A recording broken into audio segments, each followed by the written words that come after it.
The last lesson chapter 1 class 12th की जो flamingo है उसके पहले चैप्टर का नाम ही है द लास्ट लेसन, यानी आखिरी लेसन। ये जो कहानी है वो असल में सेकेंड वर्ल्ड वॉर की है। सेकेंड वर्ल्ड वॉर में जब जर्मनी हार गया था, उसके क्षेत्रों पर कब्जा कर लिया गया था, उसकी कहानी है। और इसमें दो मेन कैरेक्टर हैं, एम हैमल और फ्रेंच। जो एक आम सा लड़का होता है, आप जैसा मेरे जैसा, भोला वाला, शरीफ सा, कामचोरी, बचने वाला, पढ़ाई ना करने वाला। फ्रेंच जो होता है वो हमेशा लेट हो जाता है, जैसे नोबिता का एक कैरेक्टर मान लीजिए जो हर रोज लेट हो जाता है। लेकिन उस दिन वो फिर लेट हो गया, उसे याद करने के लिए कहा गया था एक काम, वो याद नहीं करके जाता, वो तेज तेज भागता है और वो बीच में देखता बुलेटिन बोर्ड जिसपे जंग के बारे में लिखा हुआ था कि हम हार चुके हैं और दो बड़े शहर और लॉरेंसन पर कब्जा कर लिया गया है। और उसी के बाद जब वो भागता है तो आदमी कहता है रुक जाओ, ज़्यादा मत भागो, तुम समय पर हो, लेट नहीं हो। लेकिन वो भागता है और जाता है स्कूल में, लेकिन वो एक आज बहुत ही अजीब घटना देखता है। रोजाना की तरह आज स्कूल में कोई भी आवाज़ नहीं थी। स्कूल में ना ही बेंचेस की आवाज़ थी, ना ही रिपीटेशन लेसन्स की आवाज़ थी, ना स्केल जो फूटा होता है उसको डेस्क पर मारते हैं वैसी कोई आवाज़ थी।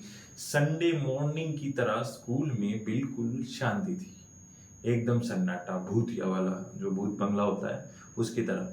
अब जब वो वहाँ जाता है, देखता है कि टीचर यानी जो एम हैमल है वो एक कोट पहने हुए, एक हैट पहने हुए है, और जो ज़्यादातर वो ऐसी जो वेयरिंग ड्रेस है वो अमूमन किसी फंक्शन पर पहनते थे, पर आज उन्होंने ऐसा नहीं पहना।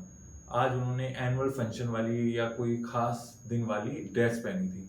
और उसके बाद वो देखते हैं कि कक्षा में छात्रों के साथ पीछे गांव के कुछ आदमी बैठे हैं, जिसमें गांव का सरपंच, पुलिस वगैरह कोई और जो खास लोग थे वो भी बैठे हुए हैं। अब वो जाता है और वो कहता है मैंने अभी लेसन शुरू नहीं किया है, तुम आ जाओ और बैठ जाओ। और वो बताता है this is the last lesson, ये मेरा आखिरी दिन है, मेरा आखिरी चैप्टर है और इसके बाद और टीचर आएंगे। 40 साल उसने उस स्कूल को दिए होते हैं और वो बताता है कि ये जो पढ़ाई है जो आप कर रहे हो, दिस इज़ योर की। आपकी अपनी भाषा असल में आपकी फ्रीडम की चाबी है, बोलने की आज़ादी है। और ऐसे ही वो बताता है और उसके बाद वो धन्यवाद कहता है और वो चला जाता है। फ्रेंच उस दिन महसूस करता है कि उसने कितना बड़ा लॉस किया ना पढ़कर। वो अपने टीचर के पास जाता है और वो कहता है मैं बहुत शर्मिंदा हूँ, मुझे बहुत गिल्टी फील हो रहा है कि मैं नहीं पढ़ा। लेकिन टीचर कहते हैं नहीं, गलती तुम्हारी नहीं, गलती मेरी भी थी कि तुम नहीं पढ़ के आते थे, तो मैंने भी प्रयास नहीं किया, मैं भी तुम्हें कभी गार्डन पे या खड़े कर देता था या अपने काम के लिए भेज देता था, तो इसमें मेरी भी गलती है, तो डोंट वरी।